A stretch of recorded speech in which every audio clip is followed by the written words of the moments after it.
Hello everyone, I'm Ishani Bakshi, and on this channel I usually travel the world via books, meaning I read one book from every country in the world. However, I'm today taking a bit of a break to talk about one of my most anticipated releases of 2021, The Hawthorne Legacy by Jennifer the sequel to The Inheritance Games. So, for those of you who have not read The Inheritance Games, I definitely recommend doing so. Otherwise, let's just get into this book review. So, a little recap of what happened in the first book. Our main character, Avery, who is pretty, lower middle class to, poor, living in her car sometimes, living with her elder sister sometimes, was one day completely surprised by Greyson Hawthorne, the heir to one of the richest men alive, Tobias Hawthorne I. And when he approached her, he told her that his grandfather just died and had left her some money. So she shows up at the will reading to find that Mr. Tobias Hawthorne did not just leave her a few dollars, he left her his entire inheritance. And throughout the story, the first book, all the main character solves a lot of riddles along with other characters, trying to find out why she got the money and what's going on inside the Hawthorne family. At the end of the first book, we find out two pieces of information, and that's first of all, Avery is not a Hawthorne, and secondly, Avery has interacted with the Hawthorne for a very long time, and that Hawthorne being the assumed dead son of Tobias Hawthorne I, the son's name being Tobias Hawthorne II, but Avery knew him as Harry the hobo who lived in the park and played chess with her. And throughout the second book, Avery, along with the other Hawthorne heirs, try to find out why Tobias was acting as Harry, a hobo, and they try to find out a little more about Avery's backstory, how was she born, who's her parents, why is she the Hawthorne heir. Overall, this is a very much of a fun time. The reason I picked up this series is because I was looking for something Gossip Girl-like, by which I mean a completely insane plot, a lot of scandals, a lot of drama, and the sequel definitely delivered. But my critique would be that the sequel got a bit too messy. By that I mean there were so many twists and turns that the reader didn't have time to think about each one of them, and overall some of the reveals could have been taken out because they really didn't add much to the plot. And the last 10% of the book had these crazy reveals that weren't really built up properly. To me, it almost felt like the author had come to the end of the book and needed to put the blame on some people. So she just picked some random characters, and then she went back into the book and added some random moments to explain why these characters might have been the people behind it all. But it didn't seem like a fully developed answer, which is also honestly similar to Gossip Girl and the ending of Gossip Girl, also not a fully developed answer, but it was a fun time, similar to Gossip Girl. So now I'll be going into kind of mild to full spoilers, by which I mean I'll be going throughout the book and talking about the biggest plot points. So if you haven't read the book, I recommend doing so now. Otherwise, let's go to the spoiler section. Okay, so let's first talk about my thoughts on the characters. So we're gonna start with Miss Avery herself, our very risky gamble. So Avery, I have never had much high expectations or opinions of her. She's a good protagonist, she's fun, she's intelligent enough, and I like her. In this book, I felt like she got a little too focused on the entire Jameson and Greyson triangle situation, and I would have preferred if she was much more focused on finding more about her parents. But again, she was pretty focused, so nothing to critique there. Overall, she's a good character and not much thoughts. I wish they made her a little stronger personality so I could actually have thoughts about her. I wish she was a little more like Catherine Pierce. I feel like that would be a good character in this situation. But overall, nice character, nothing much to say. Next character we're going to talk about is Mr. Greyson Hawthorne. And I don't remember having any thoughts about him in the first book either, but apparently he's a very loved character, but I just don't see where the fans are coming from. Sorry. He was kind of bland in this book. He showed up to be like super like, I'll protect you, Avery, at times, but he didn't really deliver for me. He wasn't like Stefan Salvatore level. He was just there trying to be the good hair, and that's fine, but it's just not enough to make me love you, Greyson.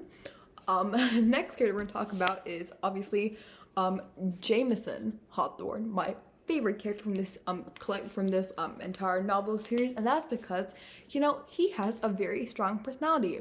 He's always making situations more awkward and like chaotic than they need to be, and I like that because I read this book for the drama, and he stirs the pot. And he's just fun, he's witty, and he reminds me of Logan and Jess. And I like both of his characters from Gilmore Girls, therefore I like that he's a nice hybrid of them. And I definitely liked his like mini character arc from he's being focused on the game to maybe being focused on a little more. And yeah, I can't wait to see where it continues, and I definitely liked where him and Avery ended off. Okay, next we're gonna talk about Xander Hawthorne. I remember really liking him in the first book. He was like a cinnamon roll, similar to Lynn from the Six of Crows duology. However, in this book, he kind of fell flat. I was expecting him to start having this kind of realization where he's like, no, I deserve to be in Hawthorne as much as Jameson or Greyson, because it seemed like he felt a little left out, but he never really exploded or did much about that. But I guess that's just because he's a mature human being, and I don't read books for mature human beings. But he's still nice, he's still cool. He's there making a Star Wars robots, and that's cool, that's nice. Similar to Avery, I don't feel much for him. He's cool, he's great, he's there. Next characters I do want to talk about, or like I want to put them together, is Thea and Rebecca. They remind me strongly of Penelope and Josie from Legacies, and I like that. I remember like despising Thea, but I'm coming around to her. She is pretty cool, and I like how strongly she feels for Rebecca, and I respect her. I do respect her. Rebecca, on the other hand, I found her a little meh in the beginning, but in the end, when she starts being a little nicer to Avery and really showing the readers what she's about, I start to respect her as well. And I cannot wait to see Thea and Rebecca grow over the third book, if there is a third book, because the ending was pretty like not cliffhangery. So that's pretty much all the characters I want to talk about. I don't want to talk about Nash Hawthorne because I felt like he was just like a really side character in the story, meaning he didn't really play a part except going on these adventures with Avery's sisters. So now let's like talk about like the actual plot. Okay, so the plot. So there are like a few major events happening in the book, and there's a lot of like fluff in the middle. So I'll be like skipping the fluff and just sort of going on the main events like according to myself. And if I mess up like the order of things, I'm very sorry. But this book has so many things happening that I don't recall when the things happened. And I read this book like today morning. So if that gives any idea of the amount of things that happened in this book. So I guess the first big event was Jameson, Xander, and Avery knocking down Tobias's walls and going and marching into his room. And the big revelation from that was that Tobias is adopted. And actually, this was pretty exciting for me. I was like, oh, maybe Tobias is Avery's father, and that would explain why the DNA test came out negative. And I was so excited. I was like, oh, this is gonna be like a full like kind of like dive into Tobias and Avery's mom's history, and I love that. I love that for the book, but that only happened like the last like 30% of the story, and instead we started having this like huge talk and like huge dive into like the history of like the brothers' fathers, and I didn't care for that. Speaking of which, the next big plot point was, I guess, looking at Tobias the First's original will and finding out about the different charities, and this kind of yielded a few results.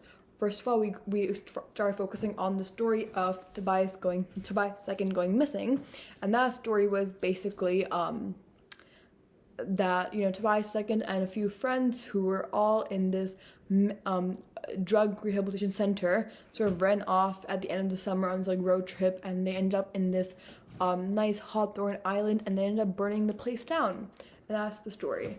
And through that we also learn that the uncle of one of the people who died there was actually the father of Mr. Greyson Hawthorne, who turned out at the end of everything to be the main villain. Now, was this lousy writing? Yes. It didn't make any sense. Like, I get, you know, a revenge plot, but why now? It just, you know, it didn't make a lot of sense. Like, it, you know, the ending could have been better. Like, I could expect this to be ending for like some books, but I had higher hopes for this one. But you know, that was, I guess, something that took some drama in the family, so that was fun for a while, but overall I just didn't add it. I just think the ending could have been better, and the whole introduction to like the Hawthorne's fathers kind of also was meh, because, you know, it didn't add anything to the story except that weird ending. I was kind of bitter about that. The next main plot point, I guess, would be finding out that Tobias is not only, like, Tobias II is not only adopted, but he is actually the real son of the Laughlins, who are the caretakers of the Hawthorne mansion, and people who just, like, generally hate Avery. Was I shocked by this? No, but I like the stuff that happens with, like, learning about Tobias' heritage, because I think that makes sense, but it also has twists that make it fun, and I was like, wow, this is so cool. So it's like, Avery's actually related to Emily, who was like the dead girlfriend from the last book, if you don't remember. And, you know, I was like, wow, that's like, that makes the whole like love triangle thing even more dramatic and complicated. But no, that turned out to be fake. She's not actually Tobias's daughter. And that's, I guess, the next big revelation is that after what's her name? Avery gets bombed at the island that her mom used to live at.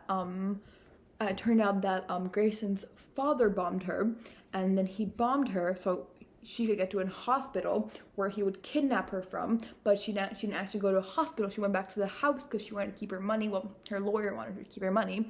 So from the house, he kidnapped her through a 16-year-old girl, and after he kidnapped her, he finally managed to take Harry or Tobias II out of hiding, for them to only to find out that turns out Harry is not actually Avery's dad, but he's a dad of the sister of some random maid in the mansion.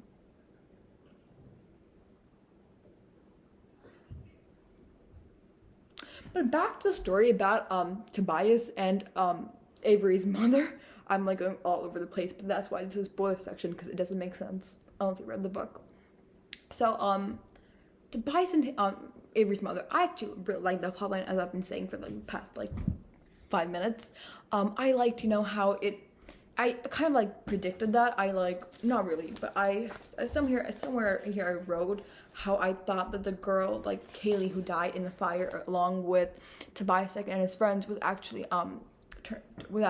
Avery's mother, but she didn't actually die, similar to Tobias. But it turned out she did die. But her sister, who lived in the island next to Hawthorne Island, was completely alive and actually nursed Tobias back to health, and then eventually became Avery's mom.